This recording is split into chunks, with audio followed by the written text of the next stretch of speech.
नमस्ते, स्वागत छ सबैजनालाई आजको मेरो यो भिडियोमा। म बikash shrestha।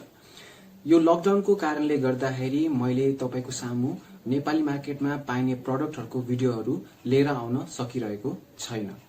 तर पनि यो लकडाउनको समयमा त्यो प्रोडक्टहरुको भिडियो ल्याउन नसके पनि त्यो भिडियो बनाइसकेपछि के कुराहरु चाहिन्छ भनेर आजको यो भिडियोमा म तपाईलाई देखाउन जाँदै छु।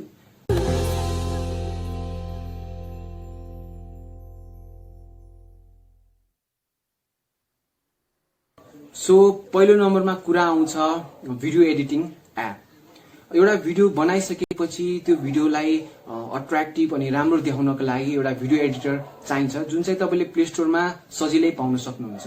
तर त्यो प्ले स्टोरमा तपाईले धेरै भिडियो एडिटिङ एपहरु देख्न सक्नुहुन्छ। पर्सनली मलाई सोध्नुहुन्छ कुन चाहिँ भिडियो एडिटिङ एप राम्रो छ अनि सजिलै तपाईले युज गर्न सक्नुहुन्छ भने मेरो विचारमा फर्स्ट नम्बरमा आउँछ इनशट भिडियो एडिटिङ एप।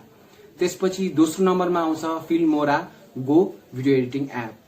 यो दुईटा भिडियो एडिटरले तपाईले भिडियो बनाउनु भयो भने एकदम राम्रो हुन्छ अनि यो एकदम सजिलो पनि छ। तपाईको आफ्नो मोबाइलबाट सजिलै यो भिडियो एडिटिङ एप युज गरेर युट्युबको लागि भिडियोहरु बनाउन सक्नुहुन्छ।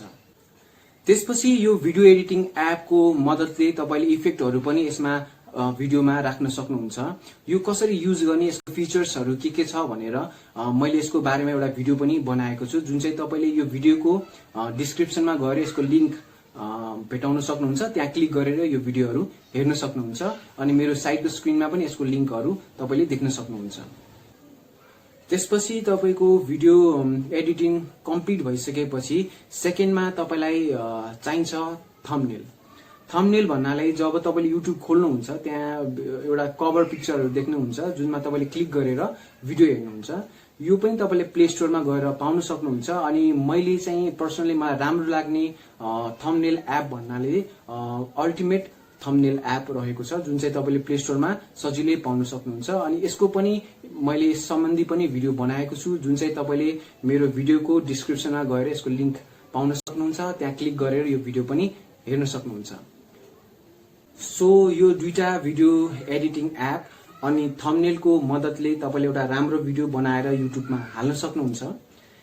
मेरो आजको यो भिडियो राम्रो लागेमा अनि नलेजेबल लागेमा मेरो च्यानललाई लाइक, शेयर अनि सब्स्क्राइब गरिदिनु होला।